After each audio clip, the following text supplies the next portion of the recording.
Welcome to Sir Win's Accounting Lectures. Today, magkakaroon tayo ng pen and paper video problem solving patungkol sa Lecture 05, Land and Building. Actually, nasa description ng video lecture na ito yung mismong problem under discussion. Kung gusto mong sagutan ng solo at balikan ang lecture na ito kapag tapos ka na, mas mabuti. Kasi, ang accounting ay natututunan not by merely listening but by you doing the problem solving. Pero kung may sagot ka na nga, simulan na natin. So again, Lecture 05, Land and Building. And here is our problem.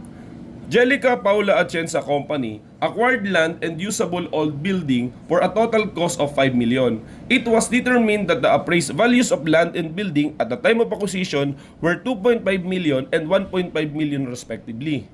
Shortly after acquisition, the building was demolished at a cost of 250,000.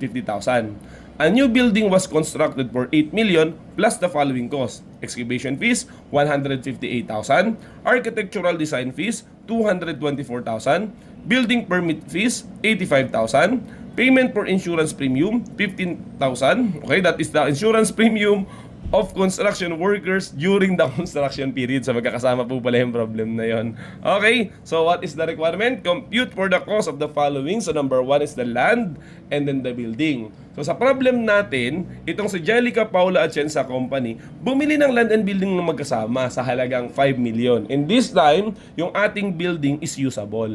Okay? So therefore, this 5 million should be allocated. Okay? So given ba yung separate cost nila? The answer is no, because you buy them at a basket price. Ang ibinigay dito sa problem ay yung kanilang appraised value, which is 2.5 million for the land, 1.5 million for the building. Na pag in-add natin yung dalawa, that will be totaling to 4 million. Pero hindi mo naman talaga, di ba, 4 million na bili, even though yun yung kanilang appraised value, but rather nabili mo sila at a 5 million price. Paano gagawin kung sakaling ganon? Okay, the answer is simple. If the building is not usable, all of the expenditure will be charged to the cost of the land. Kasi natural, wala naman silbi yung building dahil not usable. Pero kung sakaling yung building ay usable, dahil nga may value siya, therefore, there will be an allocation for the cost of such building. At kung hindi nga pantay yung appraised value dun sa ibinayad mo talaga, therefore, you have to allocate. So, gawin na lang natin para mas maintindihan. Okay? We have here land and building. Okay? At ang sabi dito, ito ang kanilang appraised values. Appraised values na gagamitin mo lang to make a ratio. Okay? Para ma-allocate yung price mo talaga na ibinili, which is 5 million. So again, 2.5 million plus 1.5 million, i-mental math ko na lang po yan, that will be amounting to 4 million. Okay? So gagawin mo lang yan to develop a fraction in order to allocate the cost, di ba? Ang total cost is 5 million yung pagkakabili mo, i-allocate mo kasi siya. So gawa tayo ng ratio that is 25 over 40 and 15 over 40. So ito yung allocated costs. Okay? So let's answer. So ito na po ang ating malaking calculator. Okay, sa problem na ito. So first, ang sabi dito, we have here 5 million ang ating i-allocate. So 5 million. Okay, that will be multiplied to 25 divided by 40. So the allocated cost of the land is 3,125,000. At kwentahin din naman natin yung sa building. So sa building naman, that is 5 million, yung atin pong i-allocate, multiply dun sa ratio na 15 divided by 40. So we will get 1,875,000. So again and again, may value talaga yung building natin kasi siya naman ay usable. Okay? So yan po. So let's answer number 1, which is the land. Compute for the cost of the land. I believe ito na talaga yung sagot natin. Yan na talaga ang sagot natin kasi lahat naman ng kasunod na nangyari sa problem ay patungkol na lamang sa building. Okay? Ngayon, let's move on. We compute for the cost of the building. Ayan, building naman tayo. Isasama ba natin yung nakuwenta natin na 1,875,000 dun sa original acquisition kung saan binili mo nga yung land and building ng magkasama? Dapat sana, because the building is usable. Pero anong nangyari? Shortly thereafter, the acquisition, the building was demolished. O, hindi mo pa pwedeng i-capitalize as cost of the building yan kasi nga sinira mo. So saan pupunta yung value na 1,875,000? That will be treated as a loss. Okay? Bakit? May value sana yung building kaso hindi mo ginamit, sinira mo. Eh di malamang wala na yan, expenditure na siya. Alangan namang maging part yan ng cost ng new building, eh hindi naman yan yung new building, but rather yan na nga yung old building na usable na sinira mo. Kaya again, that is a loss. Okay? Dagdagan pa natin ang ating theoretical discussion. Ang sabi ng Philippine Interpretations Committee, kung sakaling merong usable building na sinira mo, kung ang kanyang category ay PPE, such as in this kind of problem, building, o kaya investment property, the value of the old usable building will be treated as a loss. Pero kung sakali naman na yung usable old building na sinira mo, ang classification ay inventory, therefore it will be capitalized. Kasi kumbaga, ang inventory, meron siyang specific na itsura. Dapat pare-pareha sila. Ay siguro, iba itsura nung binili mo usable building, kaya mo sinira. Kahit pwede sanang gamitin, pero sinira mo kasi nga, hindi siya katulad ng mga inventory mo. Necessary yun, okay?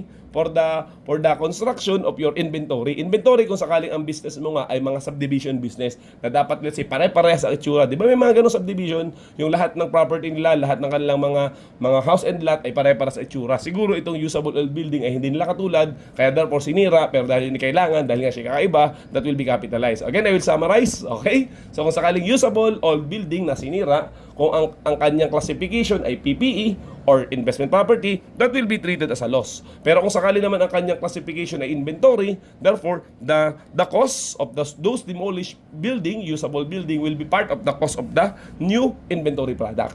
Okay, so again, hindi naman yun yung tanong sa atin. Ang sabi daw ay building, dami kong sinabi. So this is a loss, again and again. So therefore, dito sa case na to, pipili lang tayo ng isasama natin sa ating sa ating classification. So sabi dito, there is a demolition cost. The demolition cost is part of the cost of the new building. Bakit? Kailangan mong sirain yung old structure para makakonstruct ng bago. So kailangan itong 250,000 sa ating costing. Sinabi rin sa problem that there is a construction cost. O, malamang nag-construct ka kasi eh.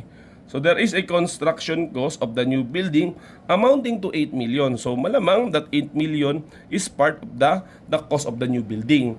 Also, we have excavation fees. So ang excavation fees nga ay ito yung parang pundasyon, okay, ng building na itatayo mo. Hindi naman kasi pwedeng diretso mong construct pataas. Dapat maghuhukay ka muna kasi kailangan ng pundasyon para matibay ang mga properties such as building. Also, architectural fee design. Architectural, okay, fee, design fees. Kasi para mas maging maganda ang iyong building, naghahanap tayo ng professional, yun ang architect, amounting to 224,000 that is necessary to the cost of the building. Also, kailangan ng permit yan. So, you have to add the building permit. Okay? Kasi kung walang permit, hindi ka magkakaroon o hindi ka papayagan ng gobyerno natin na mag-construct. It is to ensure safety, di ba? Tsaka yung structure mo talaga matibay ba. And lastly, payment for insurance premium. So kapag ba mayroong construction talagang required or necessary na i-insured mo ang mga construction worker mo, the answer is yes. Okay? Kasi kung sakaling yan ay mga aksidente, pananagutan mo yan kasi nga that happens during time of work. Okay? So para ma-lessen yung risk ng kumpanya na nagpapakonstruct ng building, necessary talaga na i-insured mo yung iyong mga worker. Kasi kung sakaling nagkaroon ng aksidente at hindi sila insured, that will be treated as a loss. Kasi dapat nga ang matalinong management nag-i-insured ng empleyado. Kasi necessary nga yun. Okay? So I believe wala na, yan na po ang lahat ng mga expenditures related to the building construction. So we have to add to determine the total cost of the building. Okay? So, paano po yun? Magkano siya? Okay. So first, we have 250,000 as the demolition cost. Then, the construction cost of 8 million. Okay. Then, we have the excavation fees of 158,000. Architectural design fees of 224,000. Building permit fees of 85,000. Okay. And the insurance premium of 15,000. So plus 15,000. So the total cost of the building is 8,732,000. So again, to answer our problem, okay, the land is costing 3,125,000 while the building is costing 8,732,000. So sana meron ka natutunan sa problem natin sa land and building. So yun lamang at maraming salamat.